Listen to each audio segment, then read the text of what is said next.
Gender identity refers to being a man and a woman or a transgender. Approximately 1 out of 50 children are identified with transgender tendencies. In other words, we can say that about 2% of the Pakistan population is affected by transgenderism.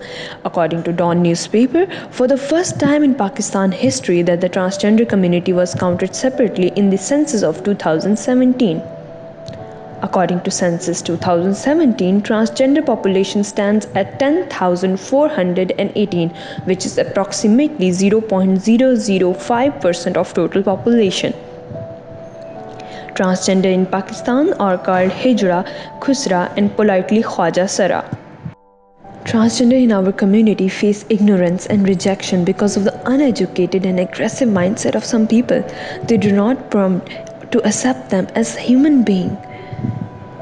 Families and other people around them are not just against them, but they hate their appearance so much that due to this, many cases of getting murdered in the name of honor killing and being held as a hostage at home, they choose to run away to live the life they always dreamed of. According to Express Tribune newspaper article, no particular rights for the transgender in Pakistan said that they are forced to choose either they want to be identified as a woman or a man. In 2016, a 23-year-old transgender was shot and died in a hospital because after staff taunted her and deliberated over which ward men's or women should treat her in.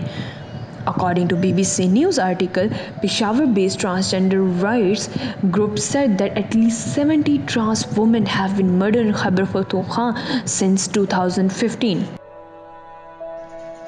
Transgender community have their history rooted back to the era of Mughals.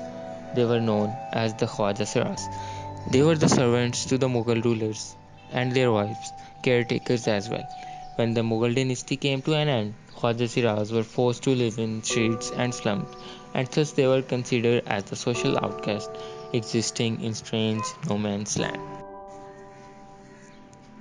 Transgender, also referred as Kusra, reflects the community of people which is given the least respect in Pakistan. People don't consider them as part of their society. When it is revealed that a person is transgender, they are forced to leave their homes, their loved ones, and are treated as outcasts of the society. Instead of protecting a transgender child from the mental and physical torture inflicted on them by the wider society, the family itself humiliates them, beats them, and in most cases banishes the child from the house. Khwaja Siras isolate themselves in self-sustaining, close-knit groups where a member, leader, or a guru adopts transgender children after they have been rejected or disowned by their parents at a young age. They are usually not encouraged to live in normal mohallas, so they establish their own colonies outside the regular community. Transgender individuals in Pakistan have typically faced many dangers from police, family, community, and religious authorities. Losing ties with their families and loved ones means losing much of social entitlements and protection. They became an easy victim of sexual abuse, violence, and physical assault. They go through psychosocial trauma and have feelings of rejection. In our culture, they are considered as shame and disgrace. They never get a chance to acquire education in normal schools. As a result, they have to make their living by singing and dancing. Pakistan میں قیام پذیر ٹرانسجنڈرز نے اپنے حقوق کے لیے عدلیہ میں بہت ساری پیٹیشنز دائر کی، لیکن پاکستان میں ٹرانسجنڈرز کے حقوق سپریم کورٹ نے 2011 میں دینے کا نوٹس جاری کیا اور وہ حقوق مندرجہ ذیل ہیں۔ رائٹ ٹو آئیڈینٹی، اس کے مطابق ٹرانسجنڈرز کی ایک الگ پہچان ہوگی۔ جس طرح عام لوگوں کو پاکستان کے شہری ہونے کے ناطے ایک الگ شناخت میسر ہے، اس طرح ان کی بھی ایک الگ شناخت ہوگی اور ان کو CNSE کارڈ وغیرہ فراہم کی جائیں گے۔ اس کے بعد ہے رائٹ ٹو ایجوکیشن۔ اس کے مطابق ٹرانسجنڈرز کے لیے تمام بنیادی تعلیمی انتظامات کی جائیں گے اور ان کے لیے مختلف ایجوکیشنل انسٹیٹیوشن کا قیام کیا جائے گا اور وہ کسی بھی ادارے میں تعلیم حاصل کرنے کے اہل ہوں گے۔ اس کے بعد ہے رائٹ ٹو امپلائمنٹ۔ اس کے مطابق ٹرانسجنڈرز کو روزگار فراہم کیا جائے گا تاکہ وہ آسانی سے اپنی زندگی بسر کر سکیں، اور تمام سرکاری نشستوں میں ٹرانسجنڈرز کو ایک الگ کوٹا بھی فراہم کیا جائے گا۔ اس کے بعد ہے رائٹ ٹو ہیلتھ، جس میں ٹرانسجنڈرز کو تمام بنیادی صحت کی سہولیات فراہم کی جائیں گی، جس طرح کہ عام شہریوں کو حکومت پاکستان کی طرف سے سرکاری ہسپتال اور صحت کارڈ وغیرہ جیسی سہولیات فراہم ہوتی ہیں۔ اس کے بعد ہے right to inheritance and property. اس کے مطابق ٹرانسجینڈرس کو وراثت اور جائیداد کا حق ہوگا اور وہ جائیداد کی خرید و فروخت اور وراثت تک منتقل کرنے کے حقدار ہوں گے. اس کے بعد سب سے اہم پوائنٹ ہے انفورسمنٹ میکانزم، جس کے مطابق عام شہریوں کو ٹرانسجینڈرس کے حقوق ماننا لازمی ہوں گے. اس کے بعد ہے پروہیبیشن اگینسٹ ڈسکرمنیشن. اس کے مطابق ٹرانسجینڈرس کو عام شہریوں سے ڈسکریمنیٹ کرنے کی اجازت نہیں ہوگی. دین ہے پروہیبیشن اگینسٹ ہراسمنٹ. اس کے مطابق ٹرانسجینڈرس کو ہراسمنٹ کرنے کی صورت میں آئین اور قانون کے مطابق سخت سے سخت سزا دی جائے گی. اس کے بعد ہے رائٹ ٹو ووٹ. اس کے مطابق ٹرانسجینڈرس کو ووٹ دینے کا حق ہوگا. دین ہے right to hold public office. اس کے مطابق ٹرانسجینڈر کو سرکاری دفاتر میں کام کرنے کی اجازت ہوگی. آئین میں حقوق ہونے کے باوجود ٹرانسجینڈرس طبقے کو بہت سے مسائل کا سامنا کرنا پڑتا ہے، اور وہ مسائل یہ ہیں: CNSE card not provided. Transgenders طبقے کو CNSE کارڈز نہیں فراہم کیے جاتے، جس کی وجہ سے ان کی شناخت میں مسائل ہوتے ہیں. نو فیسلٹی آف ایجوکیشن. ان کو تمام بنیادی تعلیمی سہولیات فراہم نہیں کی جاتی. نو جابس. ان کے لیے ناکافی جابس ہوتی ہیں. Know health facilities. ان کے لیے سرکاری ایز ویل ایز پرائیویٹ ہسپتال میں وہ سہولیات فراہم نہیں کی جاتی جو کہ عام شہریوں کو فراہم کی جاتی ہے. ریکوگنیشن آف ریلیشن شپ. ان لوگوں سے کوئی تعلقات وغیرہ رکھنا نہیں چاہتا. اڈاپشن. ان لوگوں کو کوئی اڈاپٹ نہیں کرنا چاہتا. Gender identity. اور ان لوگوں کی کوئی الگ پہچان نہیں ہوتی. اسٹیٹس. اور ہمارے معاشرے میں ان کو نچلا طبقہ تصور کیا جاتا ہے.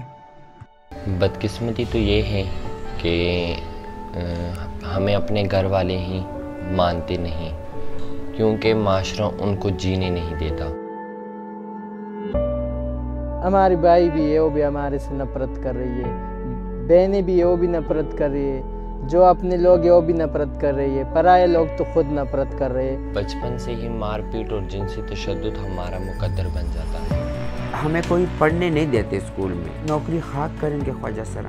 نہ تو ہمارے خواجہ سراؤں کو جائیداد میں حصہ ملتا ہے، نہ کوئی وراثت، نہ کوئی حکومتی مدد. ہم لوگ جائیں تو کہاں جائیں، کس کے آگے فریاد کریں، کیونکہ 2009 سے لے کے ابھی تک فریاد کرتے آئے اور کوئی سنتا نہیں ہے، خالی بس دیکھتا رہ جاتے اور ہنستے ہیں لوگ. آپ لوگ سوسائٹی اب آئسولیشن میں گئی ہے نا، تو سوسائٹی کو پریشانی ہو رہی ہے. ہم شروع سے آئسولیشن میں رہ رہے. ہمارے لیے یہ نئی بات اس لیے نہیں ہے کیونکہ جب آپ لوگوں نے کہا فوراً سے ٹی وی پہ کہ بھی آئسولیٹ ہو جائیں، ٹھیک ہے نا، تو ہم پہلے ہی آئسولیشن میں رہ رہے ہیں. ہم کون سا گھروں میں رہ رہے ہیں، ہم کون سا بہن بھائیوں کے پاس رہ رہے ہیں، ہمارے کون سے بہت زیادہ ہلکا ہے باپ دوست بہت زیادہ، کیونکہ کوئی بھی مجھ سے تو دوستی نہیں نہ کرے گا. آپ میرے ساتھ آپ کی مثال لگا لیں، آپ باہر کیفیٹیریا میں بیٹھے اور میں وہاں جا کے ہنس کے آپ سے مل لوں کہ یار یہ میرا دوست، آپ اوائڈ تو کریں گے کہ نہیں یار میں انٹرویو لینے گیا تو دوست میری نہیں ہے. آپ سوسائٹی میں مجھے ایکسیپٹ نہیں کریں گے ایسے کھل ڈول کے کہ ہاں یار میری فرینڈ ہے یار بیٹھو اور سناؤ کیسی، کیونکہ آپ کو فوراً ڈر لگے گا کہ دوست مذاق اڑائیں گے تم نے خسرا دوست رکھا ہے. تو ہم پہلے سے آئسولیشن میں رہ رہے تھے، کوئی یہ نئی بات نہیں ہے ہمارے لیے. کرونا تو اللہ کا شکر آیا تو ساری دنیا آئسولیشن میں رہ رہی ہے. فیس کریں، ہم دیکھیں نا، محسوس کریں کہ کیسا محسوس ہوتا ہے. یہ جنگ لڑنا کتنا آسان ہے کہ ابھی تو آپ لوگوں کو کوئی تعصب نہیں ہے، صرف اکیلے رہنا ہے. اور اکیلے رہتے ہوئے اگر آپ کے پاس یہ سوچیں کہ میرے پاس ماں باپ نہیں ہے، میرے پاس گھر نہیں ہے، میرے پاس سوسائٹی میں جگہ نہیں ہے، میرے پاس کھانے کے لیے روزگار نہیں ہے، میرے پاس نوکری نہیں ہے، میرے پاس تعلیم نہیں ہے، یہ ساری سوچیں لے کے آئسولیشن میں رہیں، تو پھر آپ مجھے بتائیں کہ کیسا فیل ہوتا ہے. اگر میں آپ کو یہ بتاؤں کہ ٹرانسجینڈر کمیونٹی کے مسائل جو ہے نا وہ کرونا سے بڑھ کے ہیں. ہمارے لیے غربت کے مسائل ہیں، ہمارے لیے سیکشل ابیوز ہیراسمنٹ کے مسائل ہیں، ہمارے لیے پیرنٹ آنرشپ نہیں ہے، ہمارے لیے سوسائٹی میں کوئی بھی جگہ نہیں ہے، ہمیں ہر جگہ پہ وائلنس کیا جاتا ہے، ہمارے ساتھ ہر جگہ پہ ہمیں ڈسکریمنیٹ کیا جاتا ہے. کبھی تو ہمیں قرض کہا جاتا ہے، کبھی یہ خدا کی طرف سے کوئی قرض ہیں. خواجہ سرا خدا کی وہ مظلوم مخلوق ہے جسے آج بھی پاکستان میں کوئی تسلیم کرنے کو تیار نہیں. جس گھر میں خواجہ سرا پیدا ہو وہاں خوشی نہیں ماتم منایا جاتا ہے.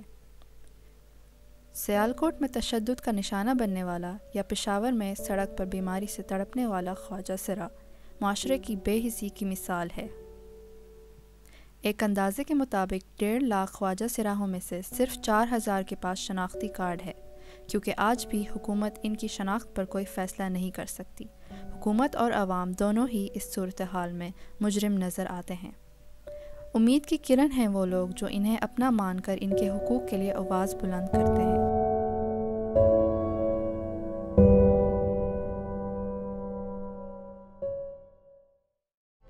دنیا کے ان چند ممالک کے اندر ہے جہاں پر خواجہ سراؤں کو جو ہے وہ قانونی ان کی جو صنفی شناخت ہے اس کو باقاعدہ تسلیم کیا گیا، اور پاکستان جنوبی ایشیا کا پہلا ملک تھا جس نے یہ شناخت ان کو دی تھی۔ خواجہ سرا انٹرپرینیورشپ کے اندر بھی آ رہے ہیں، پڑھے لکھے خواجہ سرا بھی سامنے آ رہے ہیں، آن لائن مارکیٹنگ کے اندر خواجہ سرا سامنے آ رہے ہیں۔ رویوں کے اوپر کام ہونا بہت ضروری ہے۔